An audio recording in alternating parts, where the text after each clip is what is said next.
You know I get nervous every single time I do a video, but I've felt this particular nervousness twice before, and I'll feel it at least one time more in the future. City on the Edge of Forever, Best of Both Worlds, Scorpion, In the Pale Moonlight. What all these episodes have in common is the thread of being commonly considered amongst popular opinion to be the best of their respective franchises, with a large amount of attention and analysis having already been done on each respective episode, or episodes, as the case may be.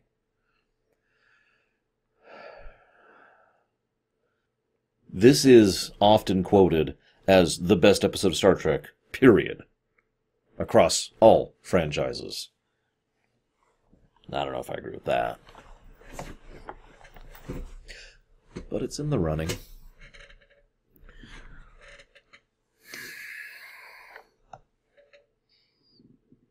Originally it was actually going to be Vulcan, not Beta Z, which I find interesting, because the difference is strangely irrelevant from a tactical perspective and a geological perspective, that is to say, a physical, terrain perspective. They actually mention in this very episode, this is actually one, I believe this is the first time they truly established what I've mentally referred to for many years as the home cluster, which is, and I wrote it down, Sol, Alpha Centauri, Vulcan, Teller Prime, and Doria, Beta Z. All of these worlds being very close together, and actually Rises on that list too, but all these worlds being very close together and very close, more specifically, to Earth. And this is something that actually is further expounded upon in Season 4 of Enterprise. So the fact that Beta Z is hit and then conquered, well, that gets across a point. Now, it gets across a point for us Trek geeks. I really do wish they had just had it be Vulcan. Not just because Vulcan's important to Star Trek fans, which would get across a point, but because Vulcan is basically next door to Earth. I want to say 16 light years, something like that. It's very, very close in interstellar terms. So the idea would be that the Dominion is succeeding at their war so well that they are actively making gains within spitting distance of Federation HQ. And of course, Earth, which we care about. We're from that. Some of us are. This is a good episode. But what I've come to realize going back through Season 6 is that all of Season 6 has actually been building to this episode. I don't think it was deliberate, but at the same time, there are so many connecting threads in Season 6 and Season 7, and as I mentioned, a lot less oversight from producers and from executives. It's entirely possible this was a deliberate attempt to try and bind threads together. I keep making the semi-joke that Season 6 is the recurring season. And actually, there will be other recurring elements in this show, other than the obvious ones. But the strong thematic connection of the variance between the tangible and the intangible continues and effectively reaches its climax, its finale, with this episode. What matters more? The tangible of bringing Romulans into the war, or the intangible of the horrific cost that it will do to the soul of those involved? There's this nice bit at the beginning where he says, I have to justify what I did. And I bring that up because it's part of a twist that I want to mention later that I kind of forgot existed because I've seen this episode so many times. So they talk about the weekly casualty list. Boy, that's a grim ritual, isn't it? Every Friday you go up and see how many other people that you knew died. And you look for people you recognize. Of course you do, because it's just names on a paper otherwise, right? Huh. The funny thing is we find out, probably for the first time it's officially confirmed, the 1-2 punch of the Romulan treaty with the Dominion. As a consequence of that treaty, the Dominion can, well, I don't want to say violate it, but basically the Romulans are more willing to play ball than they are not, which means the Dominion has free access to Romulan territory in order to utilize as part of their strategic landscape. So they do. And they attack, and they destroy, and they pick away Federation ships and Klingon ships. And the Federation is... I want to stress this, by the way. I keep saying the Federation's losing the war. It's probably worth noting at this point in time the Klingons are fully committed. So this is two of the big three losing a war against the Dominion. Or rather, against the pinky of the Dominion. Yeah. So Sisko wants proof. I mean, that makes sense. The Dominion are planning to conquer Romulus. We know that. We know how the Founders work. We know how they think. It's actually already mentioned in a previous episode. It was in statistical probabilities. They mentioned that the Dominion doesn't think in terms of now or tomorrow or next week. They think in terms of years or decades or centuries. The Dominion will attack Romulus. Period.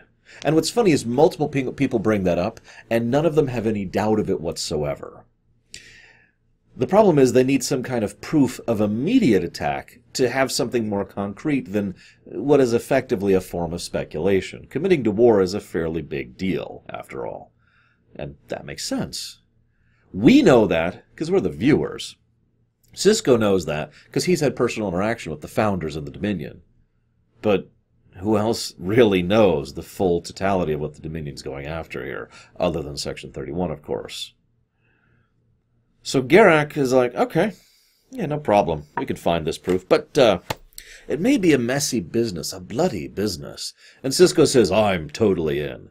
And Garak hesitates a second before he says, all right, I'm in. It is my opinion that at that exact moment, Garak recognized that Sisko, how do I phrase this, was not fully committed. Or, to be slightly more accurate, that Sisko didn't know what he was committing to. Not really. Sisko says he's involved in a bloody business, but let's be real. There is a difference between I will stalwartly stand up against the implacable foe and I will murder a friend in the back in order to accomplish a greater good. Like, both of those might have good intentions, but you can see how there is a gulf of difference between both actions. Now, I'm not saying that's what happened, but I'm pointing it out because, well, to be perfectly blunt, because I have an old saying. Most people don't know how bad can get. Now, that sounds condescending, and I know that. I need to rework the phrase someday. But the idea behind the phrase is that it's not like bad as a unilateral metric. It's not like there's one graph of bad and it just goes up and down. No, there's types of bad. There's varieties of bad. There's complexities in bad. Sisko thinks he knows bad in this episode. And he does, of his particular variety. He knows of war. He knows of personal grief and anguish. He knows of pain.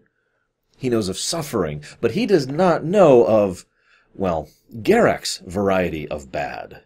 The type of underhanded, dirty, morally unethical quandaries that Garak can face and do. You remember that line, Garak saying, humans have rules in war. I find they just make it more difficult to accomplish victory. You remember that? That's the difference between bad and bad. Hence, the point of the phrase. I need to rephrase it someday, because it doesn't really actually get across the point. So Garak warns Sisko, and Sisko's like, yeah, sure. This is point one, by the way. And I'm pointing this out because this is the first time what I usually call the third option is brought up. Now, it's not really a third option here, but basically, it feels like the point of the episode is to try and find evidence of what we know is fact, a lie to tell the truth, as I'm rather fond of saying, but we'll get to that in a minute. Find proof of the fact that the Dominion are going to attack Romulus, okay? That's the thrust of the goal. Now, that's all acceptable. That's morally acceptable. That's ethically acceptable. Nope. Excuse me. No problem. No issues. So, there is no evidence. We find nothing. All the people I talked to died. Huh. Strange. So why don't we just make the evidence? This is where the telling a lie to tell the truth comes in. Because that is effectively what they're doing. And you'll notice that's only one step away from what they were planning to do. Yeah, they're faking the evidence, but the truth is still being presented. The Romulans are going to be attacked by the Dominion. That is a truth that both Sisko and Garak are aware of, that we are aware of. So it's acceptable. Moral option number 2. So we'll just fake it. And it's interesting how prepared Garak seems to be for this plan. He pretty much has everything lined up and ready to go for this plan, which is strange. I guess he's just good at coming up with stuff on the fly. It's not like he could have had this planned out from the beginning. As a personal headcanon, I've also perceived for a long time that Garak has been planning something vaguely like this, probably for a while. Possibly ever since he got back to Deep Space Nine. Because he's not an idiot. And he sees the problem here. This is let's be honest. This is basic math. The Federation and the Klingons will lose. They need another partner. They need the Romulans. Because to be blunt, the Romulans are the only other power out there that can really change the balance of the power by themselves. They are the third of the big three. So, he already knew which senator to go after. He already knows how to try and convince him. So he tries to go ahead and find his thing. Okay, no problem. So he finds the person to make it. Tolar. Grathon Tolar is his name. Do me a favor and think about Grathon Tolar, as much as you care to. Think about what kind of person he is. This is someone who was sentenced to death by the Klingons, which may or may not sound like much, but what we do know about him, other than his sniveling and his fear of Garak, is the fact that he decided to forcefully insist Impella dance with him when she was otherwise occupied, and then attempted to stab Quark in the chest when Quark decided to intervene. That's the kind of person this guy is. Why would Garak select him? Oh, I know what you're thinking. Well, it's because he's so good at his craft. Well, obviously not, as we know from hindsight. So why him? The answer, if you'll forgive me, is admittedly self-apparent when you sit and think about it. He's expendable. No one will miss this guy. No one will mourn. By the way, this is the episode where Impella is actually named. I've actually referenced her before, the actress who plays her, and like I said, she's going to be a semi-recurring character for the next season and a half. She doesn't get any lines until, I believe, the last episode. I could be wrong about that. Anyway, as the episode's going, I'm struck by how fascinating the pacing is. As things come up, it usually jumps forward, hours or in some cases days ahead, and just kind of cuts to the next scene. It's very efficient in what they show on camera. Now, this is relevant because you'd think, well, isn't that normal? Well, honestly, in Star Trek, no. Star Trek has a tendency to show a lot of the non-action on camera, usually because they're trying to pad out the runtime. In this episode, it almost feels like the opposite. They had so much to show, they had to cut out the usual sections that they would show. So Garak mentions this guy, and then it cuts right to him being in a meeting with Sisko. No discussion with Gowron, no coercion of the Klingons, no transit of him, no security details, just bam, cut right to the action. It kind of makes the pace a little fast, but wonderfully done, because the pace is also helped by the in-between sections of Sisko talking to his log. Small side note, I love the fact that as Sisko's talking, he's slowly, well, I don't want to say undressing, but he's in full work uniform, and by the end, he's basically in his casual fatigues as he's talking throughout the course of the episode, bearing his soul in a more or less literal metaphor. So, okay, we're going to use this guy, no problem. We still have this option. We still have the moral possibility here, so it's okay. It's okay, we're okay, we've got this. So then he goes up topside, back to his thing, and then Odo says, yeah, hey, Captain, we've got a problem. So Odo gives him an out. No charge, no record. So there's a wonderfully awkward, that's the wrong word. You can see how uncomfortable Sisko is bribing Quark here. It drives him nuts to do it. And he's just like, okay.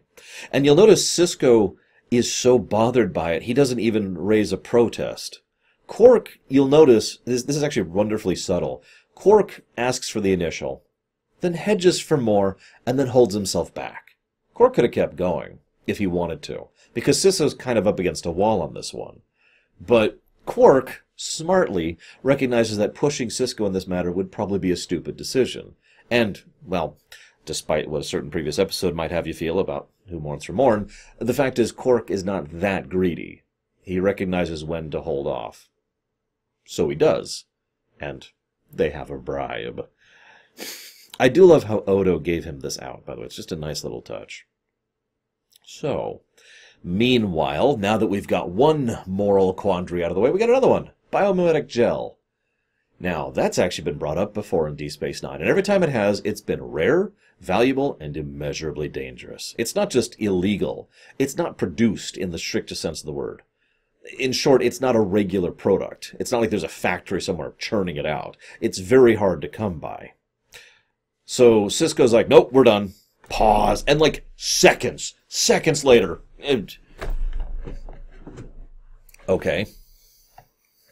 This is interesting because Sisko is very good at working with and through people diplomatically and as a leader. But he's completely out of his element at every step of this process, of this episode. Now that makes sense because, well, Sisko's the kind of guy who wears his empathy, his emotions, his moral standard on his sleeve. He will bend or break the rules in order to accomplish what he feels is right, but it's all in the service of what is right. To do what is wrong in order to accomplish what is correct is actually the complete inverse of what he's used to doing. So this whole time, he's just twisting himself up into a knot as he tries to value the tangible over the intangible, which, if you're paying attention, is, again, the exact opposite of what he's been doing this whole show, really, but especially this season. Sisko has always been the one on the side of the intangible. And that's why in statistical probabilities, I know this just keeps coming up, but it just keeps being relevant. That's why he was the one who said, no, we're not going to surrender. We're not going to bend down into this. I'm not going to ask people to survive rather than to live. Survival is insufficient. So he argued for the intangibles. And now it's like, okay. Sisko demands the biomimetic gel from Bashir. Bashir, meanwhile, has been on a shift from the tangible to the intangible. So naturally, he protests. And when he's shut down hard, he's just like, okay. Remember, this is one episode after he just had to deal with Section 31. What do you think's going through Bashir's mind right now? So, they get the biomimetic gel. Okay. They go ahead and see the program. I love how the program is actually just an alteration of an existing program. They only mention that with like 2 lines of dialogue briefly. But the idea is they do actually have a recording of some meeting between Damar and Weyoun and whoever else. And they just, in the middle of it, they chop out a section and replace it with the "we're going to attack Romulus" plan, which makes perfect sense. The more truth you have, the easier it is to swallow the lie. A spoonful of sugar makes the medicine go down. I mean, it's a basic concept, right? So, they show it off. Nice little touch. Sisko attacks Slimo, Tolar. Now, what I like about that scene, I know some people have brought up objections about that scene because they feel it's one of the only missteps of the show. While I do think that it is Sisko going a bit far, the truth is, what I'm seeing is Sisko once again repeating the pattern of having no idea what he's doing. Sisko, as weird as this may sound, is actually being a complete amateur in that scene. It is baseline thuggery or underhandedery or being a criminally, whatever you want to call it. What he's doing is something you could hire some guy off the street for $5 to do. Garak is the one who then immediately responds with, "Why don't you go back to your quarters? I'll be along shortly to say hello." And it is Garak who is the terrifying one there, who accurately and correctly gets across the threat that Sisko was attempting to do. Thus we see once again, Sisko is in completely out of his element, and Garak, he is completely in his element. Oh yeah, funny little note, he mentions he'll go to visit him later. The next thing we find out is that poor gentleman is gone. Probably vaporized. No trace. Just funny to think about. So, Garak then mentions, this is even funnier, that he'll sneak aboard the Senator's ship while he's over. Of course he will. Why wouldn't he? And he even outlines a truthful reason why he would do that. Getting intel on the Dominion or the Romulans. And don't worry, I won't get caught. There's only 2 people there. It'll be fine. And Sisko's like, okay. As long as you don't get caught, that's all I care about. Now, Garak, of course, lies to Sisko, but why wouldn't he? Sisko would say no or raise protest if he knew what Garak was doing. This is why Garak keeps him out of the loop for the entire plan. And, of course, we know why Garak wanted to go on the ship, don't we? Side note. One of the things I find strange here, and I didn't remember this until rewatching, is that there's actually a lot of evidence that something was going on at about this point in time. There are actual live witnesses to the incident with Blue Man. There's the fact that they cordoned off an entire section of the station for an implicit visit of a cloaked Romulan ship for an unknown period of time, and an unknown signal that came in that they didn't respond to, and just all sorts of little bits of information that if someone were really to try and dig, they would find out about. And yes, I'm aware of the New Frontier book. I just pointed out that there's a lot more evidence behind than I thought. After all, Starfleet Command gave this plan their blessing. Don't forget. So, Stephen McHattie, I hope I'm pronouncing that right, is the gentleman who plays Senator Vreenak. Now, when I think of Senator Vreenak in memory prior to rewatching this episode, I think of one of two things: the stupid meme, or the sniveling, snide person. I didn't realize that that's false. He comes across as a little bit arrogant, but only at the beginning. He's actually very reasonable and understandable, and comes across, he basically treats Sisko as an equal, and someone who he feels bad for, pities, but there's no actual snide, sniveling there. I forgot how decent he comes across. But in hindsight, it makes perfect sense. Because if he was some person, then it would, for the audience, be a lot more acceptable for him to die. But instead what we see is a man who rather accurately points out they have shipyards, churning out ship after ship, and you have destroyed shipyards, which are still rebuilding. They are producing countless Jem'Hadar, breeding them en masse, and you have a manpower shortage. And I think there was another big point. Oh yes, they are willing to win at any cost, and you're reaching out for peace. He doesn't say these condescendingly. He just says them because they're facts. He is rather matter-of-factly looking at the situation and saying, this is what is. You probably remember that line as well, right? That came up in, oh God, the Benny episode. I can never think of the name of it. The Benny episode. I'm not attending to what should be, I'm attending to what is. And that's the Romulans' approach. And once again, we see the parallels between the corrupt cops and the Dominion. So, they have a discussion about things. And what I really love is Sisko points out the obvious. Right now you have 3 enemies surrounding you. If the Dominion wins, you will have 1 enemy surrounding you, which is a far more terrifying and unified force. And Vreenak agrees, because Sisko is making another valid point, and it is ultimately the only point that needs to be made from the purely political aspect of things.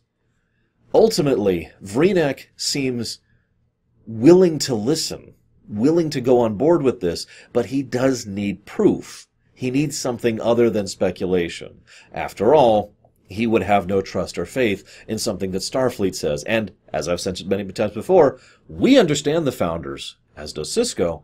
They don't. So they don't know what we know. So, he decides to go and do that. And there's this nice little point where he's having this Romulan drink. It's not Romulan ale, it's something else. He names it, I forget it. It's very good. I almost let myself forget it was fake for just a second. It's a very nice, subtle detail that I don't think I've ever noticed before, but it's foreshadowing. It helps to showcase that Vreenak is a meticulous man. And it helps to show that, even though something may seem to be real, he's going to oust it as a fake. And he does. It's a fake! And so... and this is the build-up. This is the really fun part of the episode. Because what's happening here... You remember I talked about this during, oh God, the Crime Syndicate episode. It was just a few episodes ago. I'm losing names in my head. Please forgive me. In that episode, I mentioned how dangerous a false flag situation or scenario is. Because if it's low gain but high risk, as I mentioned back then. So if the Federation is found out planting a false flag against the Romulans, that's horrifying. And the episode makes it very clear, Sisko makes it very clear just how damaging this will be when discovered. And he, of course, talks about this after being discovered. It's a fake, etc. This is going to screw everyone over forever. Now, the episode, this is quite clever. The episode has been constructed up until this point that's what his log is about. Explaining how he screwed up. Remember, right at the beginning, I need to justify what I did. I need to see where it went wrong and where I went wrong.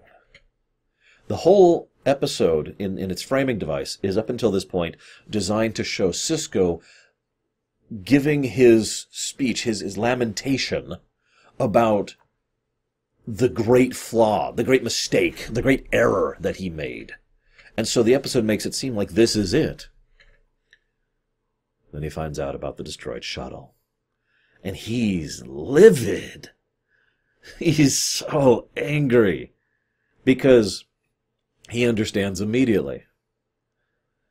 The confrontation, the final twist between Sisko and Garak is an absolutely amazing bit of television, in my opinion. Because at first, Sisko still has some of his masks, some of his walls up, and so does Garak. After Sisko hits him the second time, all of that goes away. And what you see is the real Sisko and the real Garak. Garak spares him not an inch. And Sisko is furious about it, but again, is enough of an intelligent commander to recognize the logic in everything Garak is saying. It's not like he can do anything about it anyways, right? But more to the point, Garak just lays into him. That's why you came to me, isn't it? Because you wanted me to do the things you know you couldn't do. I just wanted to gush about it because it's poetry. Unfortunately, I have so little to say in specific about that scene, because it is just an absolutely glorious scene as Garak lays out the real plan, which he's probably had since the beginning. It's most likely he wouldn't have detonated the thing if the rod had passed inspection and allowed Krenak to live and return with it. But, well, if it didn't pass inspection, well, that's what the bomb's for. And probably very precisely placed to make sure that it kills everyone on board, but spares the ship itself and cargo, so that that rod can then be recovered. Within 2 weeks, because we know this, because I don't remember the exact date, I don't think they give it, but they mention how from the beginning of the plan to the recital of it is 2 weeks. So within that 2-week period, very shortly thereafter, the Romulans declare war on the Dominion in what is effectively a surprise strike and start immediately attacking Dominion ships and outposts. Now, this also beautifully ties back in to statistical probabilities. In that episode, one person, acting independently, changed a mathematically crafted out plan. One person, who was mathematically superior, lost a game of darts. And now, 2 people, and the various people they have been working through or manipulating, have just managed to change the entire course of the war far ahead of schedule.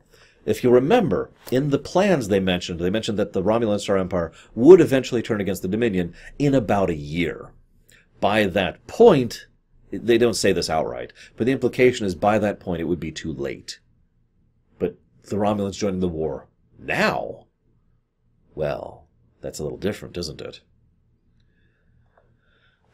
Especially since the Romulans joined the war basically as a bit of a surprise attack. I love the bit Garak mentions. The more the Dominion denies it, the more the Romulans believe they did it. Because that's how the Romulans think. That's what they would do.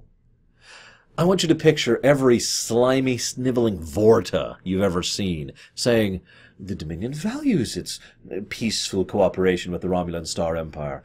We find it ghastly that you would ever even think that we would assassinate one of your members on a diplomatic mission. There's certainly no efforts or intention to attack the Romulan Star Empire. How could you even consider such a thing? I mean, it's almost too believable, isn't it? Now, I have one or two final thoughts here. Thought number one. Several times in the episode, and I kept pointing this out, the episode gave us the option to do the moral way out, the third way out, and it kept being pulled away from us. In the end, there was no third way out. Sisko had to do wrong in order to accomplish correct. The end. And as Garak says, it's going to cost the life of one Romulan senator, one criminal, and the self-respect of one Starfleet officer. And that is, if we're being honest, a bargain.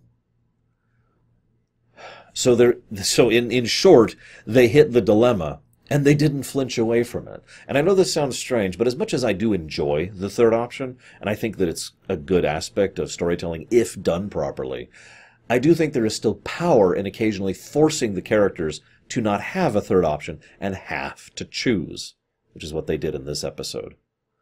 Although, what's funny is it was actually Garak who made the choice, not anyone else.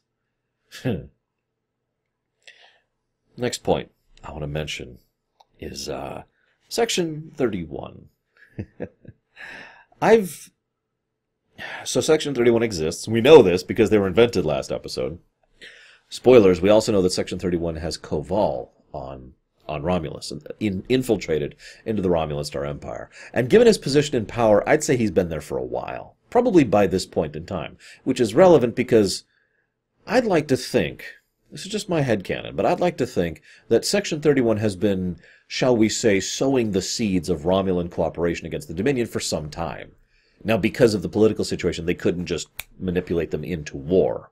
Not really. They didn't have the scope and reach to do that with their infiltrators and with their agents. But they could sow a bunch of seeds.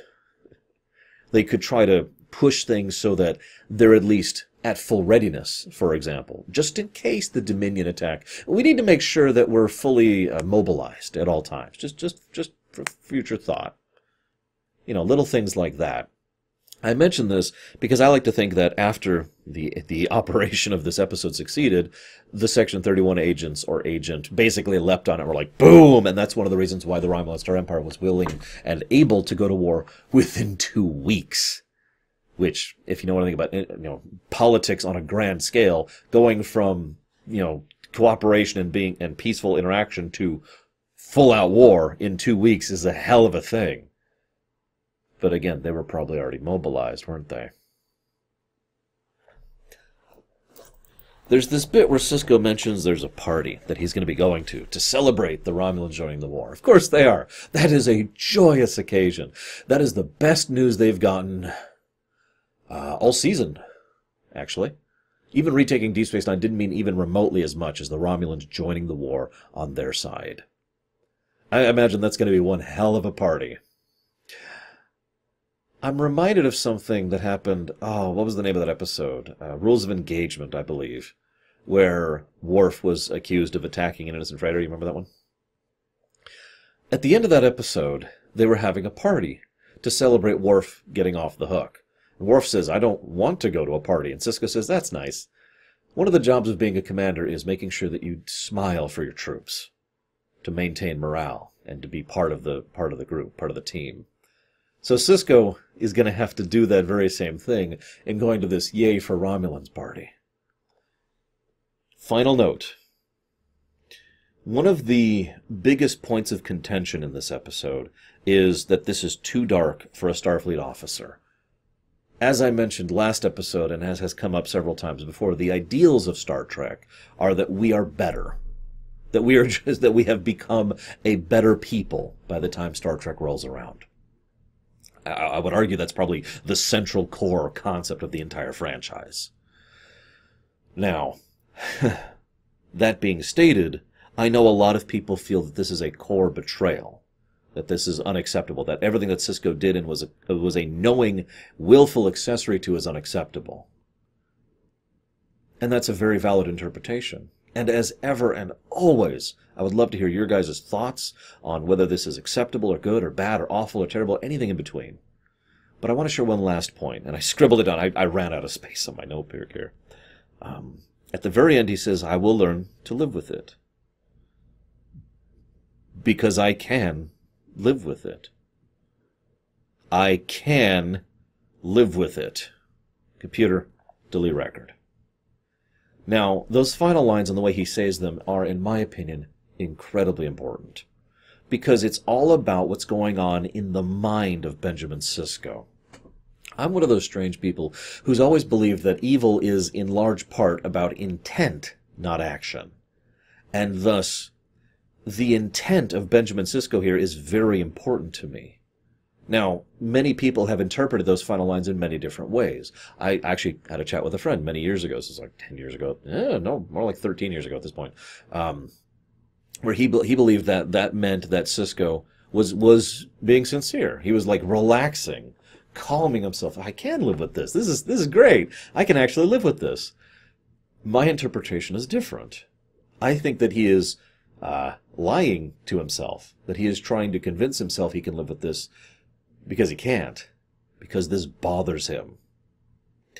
Now, obviously any interpretation on that is valid, and I am, as ever, curious of yours, but I mention this because I have a lorium called Justice Lords and Sisko. Now, I know I've brought it up before, but this episode is the thing that codified Sisko as the second half of that equation. Because the whole difference between a Justice Lord and a Sisko is a Justice Lord would do this and not bat an eyelash. To put it into simplistic terms, Garak is a Justice Lord. But a Sisko is someone who will do it, because both sides will do the hard things and make the hard calls and do the unpleasant things for some ends that they believe justify their means. But a Sisko will hate themselves for it. They will regret it. They will feel guilty. It will anguish them that they had to bypass their personal code of ethics or morality or just general good in order to accomplish this. And that is my interpretation of Sisko at the very end. That for all he has done, he regrets every moment of it. He would still do it, because he has to, but that does not mean he accepts it.